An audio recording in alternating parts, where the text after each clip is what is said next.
బైబిల్లోని బంగారు మాటలకి మిమ్మల్ని అందరినీ ప్రేమతో ఆహ్వానిస్తూ వాక్యం చదువుకొని ధ్యానించుకుందాం. యోబు గ్రంథము 28వ అధ్యాయము 28వ వచనం చదువుకుందాము. యోబు గ్రంథము 28వ అధ్యాయము 28వ వచనం. మరియు యెహోవా యందలి భయభక్తులే జ్ఞానమనియు దుష్టత్వమును విడుచుటయే వివేకమనియు ఆయన నరులకు సెలవిచ్చెను. ఇక్కడ మనం చూసినట్లయితే యెహోవా యందలి భయభక్తులే జ్ఞానమనియు. మనం ఈరోజు బైబిల్లోని బంగారు మాట కూడా దేవుని యందలి భయభక్తి.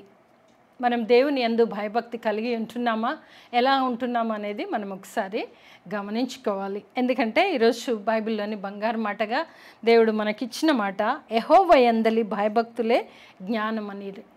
అంటే దేవుని పట్ల మనము ఎంత భయము భక్తి కలిగి ఉంటున్నామో మనము వేరే జ్ఞానం కొనుక్కోవాల్సిన అవసరం లేదు. కానీ దేవుని తట్టు మనం తిరిగి దేవుని యొక్క ఆజ్ఞలు గైకుంటూ ఆయన అంటే భయము ప్లస్ భక్తి రెండు కలిసి ఉన్నప్పుడు దేవుడు మనకు కావాల్సింది మొట్టమొదట జ్ఞానమే. ఆ జ్ఞానం ద్వారానే సర్వ సంపదలు మనం సంపాదించుకోవచ్చు. కనుక మొట్టమొదట నేను చేయాల్సింది యెహోవా యందు భయము భక్తి కలిగి ఉంటే జ్ఞానము దొరుకుతుంది అని మనము చూస్తుంటున్నాం. కనుక ఇక్కడ యెహోవా యందలి భయభక్తులే జ్ఞానమనియు దుష్టత్వమును విడుచుటయే వివేకమనియు ఆయన నరులకు సెలవిచ్చాను. ఇది మనకే సెలవిచ్చినటువంటి మాట. నరులమంటే మనందరికీ, మానవాళి అందరికీ సెలవిచ్చిన మాట ఏంటంటే దేవుని యందు భయము భక్తి కలిగి ఉన్నట్లయితే అదే జ్ఞానం. అదే జ్ఞానము మనకు ప్రసన్నమవుతున్నది. అంతేకాకుండా దుష్టత్వమును, దేవుని యందు భయం భక్తి బాగుంది, దేవుడు మనకు జ్ఞానం ఇస్తాడు. ఆ జ్ఞానం ఇచ్చిన తర్వాత కూడా దుష్టత్వము కలిగి ఉంటే అది వ్యర్థము. జ్ఞానము దుష్టత్వము రెండు కలిసి ఉండలేవు. ఒకవేళ రెండు కలిసి ఉన్నట్లయితే అన్ని వంక్ర మార్గాలు, చెడు మార్గాలు లేదా దుష్టత్వముతో కూడిన క్రియలు చేస్తాం. అందు గురించే దైవ వాక్యం ఏమని సెలవిస్తుందంటే యెహోవా యందలి భయము జ్ఞానమనియు దుష్టత్వమును విడుచుటయే వివేకమనియు. అనగా దుష్టత్వాన్ని విడిచిపెట్టాలి. ఎప్పుడైతే దేవుని యందు భయము భక్తి కలిగి ఉంటామో దుష్టత్వం అనేది మన హృదయంలో నుండి పక్కకు తొలగిపోవాలి. మనం వాక్యం చూసినట్లయితే బాలుని హృదయంలో సహితము దుష్టత్వం అనేది, మూఢత్వం అనేది సహజ సిద్ధంగా వచ్చింది. అనగా పసి బిడ్డల నుండి మూఢత్వం అనేది ఉంటుంది. కానీ దానిని విడిచిపెట్టడమే మనం నేర్చుకునేది జ్ఞానం. అయితే ఆ జ్ఞానం కావాలి అని అంటే దేవుని యందు భయము భక్తి కలిగి ఉండాలి. ఎప్పుడైతే దేవుని యందు భయము భక్తి కలిగి ఉంటామో మనకు జ్ఞానము కలుగుతుంది. జ్ఞానము కలిగినప్పుడు ఇది దుష్టత్వము, ఇది చెడు, ఇది మంచి అనేది మనం చూస్తూ వాటిని వేరు చేసుకునే వారిలాగా మనం ఉండాలి. దుష్టత్వము జ్ఞానము రెండు కలిసి ఉన్నట్లయితే దుష్టత్వమైన జ్ఞానంతో చేసే పనులు మనం చూస్తాం. ఈ లోకంలో చాలా ఉంటుంది. అవన్నిట్లలో కూడా అడుగు వేయకుండా ఉండాలంటే దేవుని యందు భయము భక్తి కలిగి ఉంటే జ్ఞానము వస్తుంది. దుష్టత్వమును విడుచుటయే వివేకమనియు ఆయన నరులమైన నీకు నాకు మనందరికీ కూడా సెలవిస్తున్నాడు. అంటే రెండు విషయాలు. ఒకటి, దేవుని యందు భయభక్తి కలిగి ఉంటే అది బైబిల్లోని బంగారు మాట. దేవుని యందు భయభక్తి కలిగి ఉంటే దానిని జ్ఞానము అంటున్నాం. జ్ఞానము కలిగిన బిడ్డలు దేవుడు అంటే భయము, జ్ఞానము కలిగిన బిడ్డలకు దేవుని యందు భయం భక్తి కలిగి ఉంటారు, శ్రద్ధాసక్తులు కలిగి ఉంటారు, వారికి జ్ఞానము ప్రాప్తిస్తుంది. మనం చూస్తే దుష్టత్వమును విడుచుటయే వివేచన అని ఇదంతా నరులకు అందరికీ సెలవిస్తున్నట్టు చూస్తుంటున్నాం. కనుక దేవుని యందు భయం భక్తి కలిగి ఉన్న బిడ్డలకు తప్పకుండా దుష్టత్వం అనేది కొంచెం పక్కన పడేస్తూ ఉంటాం. కనుక అది నరులకు సెలవిచ్చేది ఏంటంటే దుష్టత్వమును విడుచుటయే వివేకమని ఆయన నరులకు సెలవిస్తున్నాడు. ఎప్పుడైతే మన హృదయంలో నుండి దుష్టత్వమును వేరు చేస్తామో వివేకవంతులుగా మనం ఉంటాం.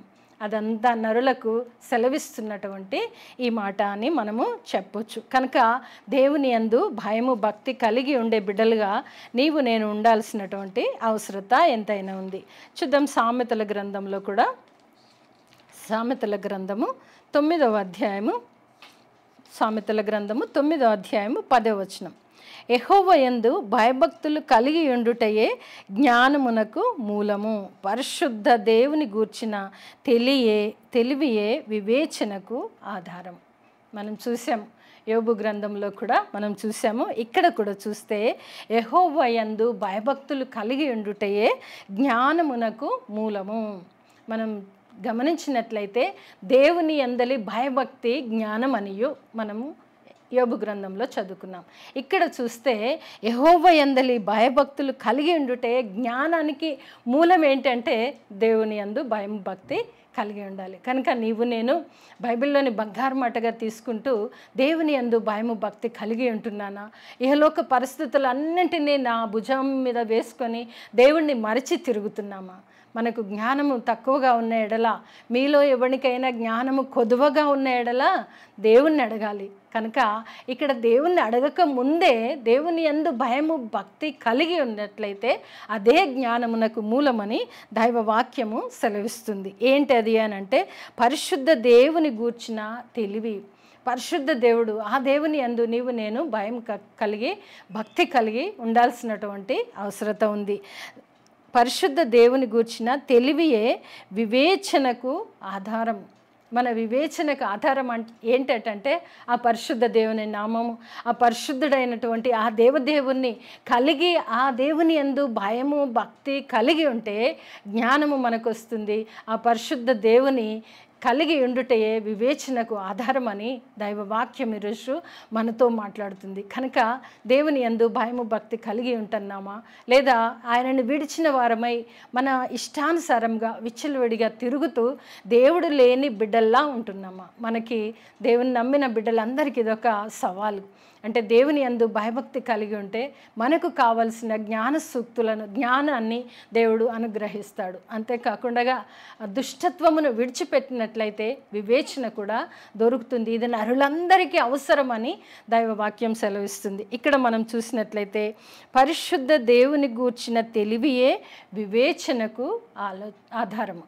కనుక పరిశుద్ధుడైనటువంటి ఆ దేవుణ్ణి నిత్యము నీవు నేను స్మరిస్తూ ఆయన యందు భయము భక్తి కలిగి ఉండుటయే మన జ్ఞానానికి మూలము. ఆయన పరిశుద్ధుడు కనుక ఆయనకు భయపడాలి. ఆయన పరిశుద్ధ ఉన్నతమైన స్థలములలో నివసించు దేవుడు, నీకు నాకు సృష్టికర్త అయి ఉన్నాడు. కనుక నీవు నేను ఆ దేవునికి భయపడినప్పుడు మనకు జ్ఞానము ప్రసాదించబడుతున్నది. కనుక దేవుని గూర్చి మనము ఎన్నో రకాలుగా చదివినప్పటికీ కూడా భయము భక్తి లేనట్లయితే ఇహలోకములో విచ్చలవిడితనం అనేది మనకు సంభవిస్తుంది. కనుక దేవుని ఎరిగిన బిడ్డలుగా నీవు నేను ఆయన యందు భయభక్తి కలిగి ఉండటం చాలా శ్రేష్టమని దైవవాక్యము నీతో నాతో మాట్లాడుతుంది. అలాగే చూద్దాం, కీర్తనలు 36వ కీర్తన 1వ వచనం చదువుకుందాము. 36వ కీర్తన 1వ వచనం. భక్తిహీనుల హృదయములో అతిక్రమమును దేవోక్తి వలె పలుకుచున్నది, వాని దృష్టి ఎదుట దేవుని భయము బొత్తిగా లేదు.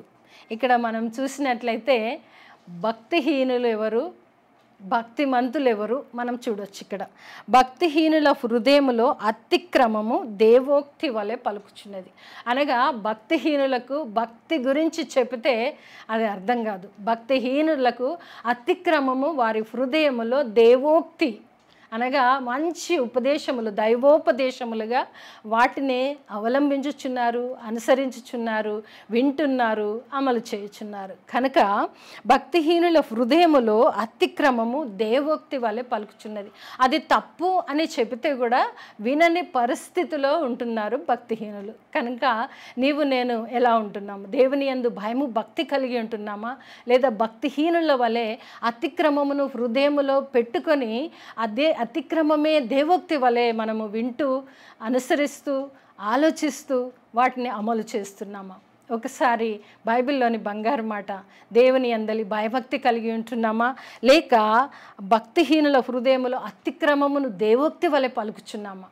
చాలాసార్లు చాలా పరిస్థితులలో కొన్ని సందర్భాలలో దేవోక్తి అతిక్రమమును తమ హృదయంలో భద్రపరుచుకొని అదే దేవోక్తి అంటారు. మంచి చెబితే కూడా ఆ మంచిని స్వీకరించని బిడ్డలు ఎంతోమంది ఉంటారు. ఎప్పుడైతే అపాయం జరుగుతుందో ఆ అపాయంలో అప్పుడు గుర్తు చేసుకుంటారు, అయ్యో నేను నీ మాట వింటే పడేవాడినేమో పడేదాన్నేమో కానీ నా అతిక్రమము నాకు దేవోక్తి వలె పలుకులు వినిపించినది, మాటలు వినిపించినది, దానినే నేను అవలంబించాను, దానినే నేను అనుసరించాను, దానిలో ఇప్పుడు పడిపోయాను అనేసి తర్వాత తప్పు జరిగిన తర్వాత తెలుసుకొని అప్పుడు దేవుని వైపు మల్లుతారు. దేవుడు అంటే భయము, భక్తి, శ్రద్ధలు ఏర్పడుతున్నది. కానీ దేవుని నమ్మిన బిడ్డలకు దేవుడు అంటే భయము, భక్తి కావాలి. ఎప్పుడైతే దేవుని యందు మనము భయము, భక్తి కలిగి ఉంటామో అప్పుడు మనకు జ్ఞానము ప్రసాదించబడుతున్నది. కనుక నరులందరికీ హెచ్చరిక ఏంటంటే దేవుని యందు భయము, భక్తి కలిగిన జీవితము ఏర్పాటు చేసుకోవాలి. లేదంటే మన హృదయంలో అతిక్రమము చోటు చేసుకొని దేవోక్తి వలె అతిక్రమము ద్వారానే నడిపించబడతాము, ఉపదేశించబడతాము, తప్పులు చేస్తూ తప్పులో పడిపోతుంటాం. అది దేవుడికి ఇష్టమైనది కాదు. కనుకనే వాని దృష్టి ఎదుట దేవుని భయము బొత్తిగా లేదు. అనగా అతిక్రమ హృదయము కలిగిన వారి దృష్టి ఎదుట, వారి కళ్ళ ఎదుట, వారి చూపులో ఏది కూడా దేవుని భయం అనేది బొత్తిగా లేదని మనం చూస్తుంటున్నాం. ఈరోజు నీవు నేను దేవుని నమ్మిన బిడ్డలముగా దేవుని భయము బొత్తిగా లేని వారి జాబితాలో ఉన్నామా? లేదంటే దేవుని యందు భయభక్తి కలిగి దేవుడు నడిపించే బిడ్డలుగా మనం ఉంటున్నామా? ఏ జాబితాలో ఉంటున్నాం? ఒకసారి మనల్ని మనము పరీక్షించుకుందాం. ఎందుకంటే ఈ లోకము జీవితం అనేది శాశ్వతము కాదు. దేవుని యందు భయము, భక్తి కలిగి ఉన్న బిడ్డల యొక్క జీవితాలని మనం చూసినట్లయితే యోబు భక్తుడు ముందుగానే చదువుకున్నాం. ఎంత సమస్తము పోగొట్టుకున్నప్పటికీ కూడా ఆయన దేవుని యందు భయము, భక్తి, శ్రద్ధలు విడిచిపెట్టలేదు. ఎంతమంది ఆయనను త్రోసివేసినప్పటికీ కూడా నా దేవుడు నన్ను త్రోసివేయలేదు, నా దేవునితో నేను ఉంటాను అని ఆయన ఒక స్థిరమైన నమ్మకంతో ఉన్నాడు. అంతేకాదు మనము ఆయన గూర్చి చదువుకుంటూ ఆయన భక్తి శ్రద్ధలను, ఆయన భయభక్తులను మనం ఈరోజు ధ్యానించుకుంటున్నాం. ఆయనకు కలిగినటువంటి ఆపదలు మనకేం కలగలేదు. అయినను కూడా ఆ భక్తి శ్రద్ధ మనకు లేకుండా ఉంటున్నామా? ఎలా ఉంటున్నాము? ఒకవేళ దేవుని యందు భయము, భక్తి కలిగి ఉంటే సమస్తము నుండి విడిపించి ఆయనకు ఆశీర్వాదము అంతకంతకు డబుల్గా ఆయన ఆశీర్వదించినట్టు చూస్తుంటున్నాం. ఒకవేళ అతిక్రమము హృదయమును ఏలినట్లయితే, అతిక్రమం అనేదే దేవోక్తిలాగా పలుకుచున్నప్పుడు మన దృష్టి ఎదుట దేవుని భయము బొత్తిగా లేని పరిస్థితుల్లో ఉంటే అపాయము మనకు పొంచి ఉన్నదని అర్థం చేసుకోవాల్సినటువంటి అవసరత ఉంది. అందుకే 36వ కీర్తన మొదటి వచనంలో వాని దృష్టి ఎదుట దేవుని భయము బొత్తిగా లేదు. ఎందుకంటే నీకు నాకు సృష్టికర్త అయిన దేవుడు, ఆ దేవుని గురించి నువ్వు నేను భయపడినట్లయితే ఈ లోకంలో మనం సాధించేదంటూ ఏమీ ఉండదు. మొట్టమొదట నీ దేవుడైన యెహోవా యందు భయము, భక్తి కలిగి ఆయన నుండి వచ్చు మేలులు, దైవ దీవెనలు పొందుకోవాలి. ఏంటి అవి అని చూస్తే ఈ లోకంలో నడవడానికి మనకు జ్ఞానము ప్రసాదించబడుతున్నది, వివేకము ప్రసాదించబడుతున్నది, ఆధారమైనటువంటి జ్ఞానాధారం మనకు దొరుకుతున్నది. కనుక నీవు నేను దేవుని యందు భయము, భక్తి కలిగిన బిడ్డల్లా మనం ఉన్నప్పుడు ఆ దేవుడే నిన్ను నన్ను నడిపించే దేవుడై ఉంటున్నాడు. మనం చివరిగా చూద్దాం. సామెతల గ్రంథము 15వ అధ్యాయము 33వ వచనం చదువుకుందాము. సామెతల గ్రంథము 15వ అధ్యాయము 33వ వచనం. యెహోవా యందు భయభక్తులు కలిగి ఉండుట జ్ఞానాభ్యాసమునకు సాధనము, ఘనతకు ముందు వినయముండును.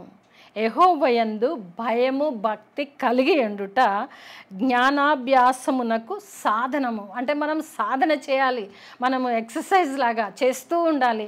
శరీర ఆరోగ్య పరిస్థితి బాగాలేదంటే డాక్టర్ చెప్పిన ప్రతి ఎక్సర్సైజ్ చేస్తాం. మనకు జ్ఞానము కొదవగా ఉంటే దేవుని యందు భయము, భక్తి కలిగి ఉన్నప్పుడు అది జ్ఞానాభ్యాసమునకు సాధనముగా ఉంటుంది. అంటే దినదినము దేవునితో మనం ఒక బంధము, సత్సంబంధము ఏర్పాటు చేసుకొని ఆయన యందు శ్రద్ధ కలిగి, ఆయన యందు భక్తి కలిగి, ఆయన యందు భయం కలిగి మనం ఉన్నప్పుడు జ్ఞానం అనేది మన జీవితంలో ఒక సాధనగా ఉంటుంది.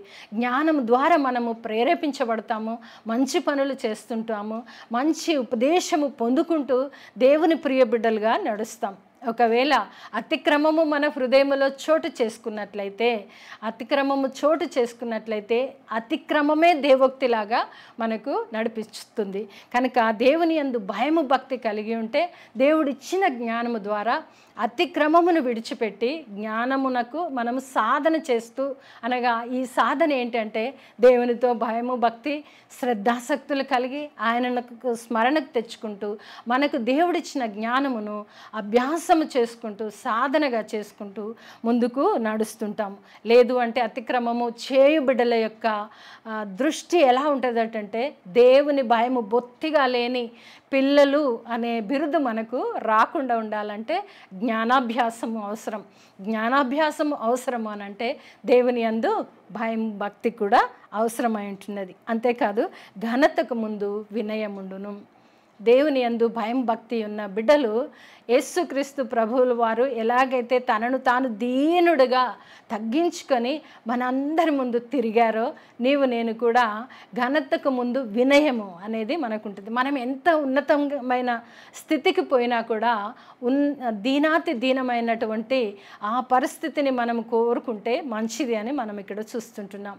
కనుక ఈరోజు బైబిల్లోని బంగారు మాట, నీవు నేను దేవుని యందు భయభక్తి కలిగి ఉన్న వారి యొక్క పరిస్థితి ఎలా ఉంది, భయము భక్తి లేని వారి పరిస్థితి ఎలా ఉంది. భయభక్తి కలిగి ఉంటేనేమో దేవుడు జ్ఞానము, వివేచన సమస్తము ఈ లోకములో జీవించటానికి సమకూర్చు దేవుడై ఉంటున్నాడు.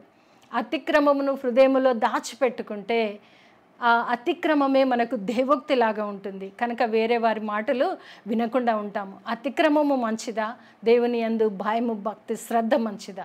మనకు దేవుని నమ్మిన బిడ్డలకు ఇది తెలుస్తుంది.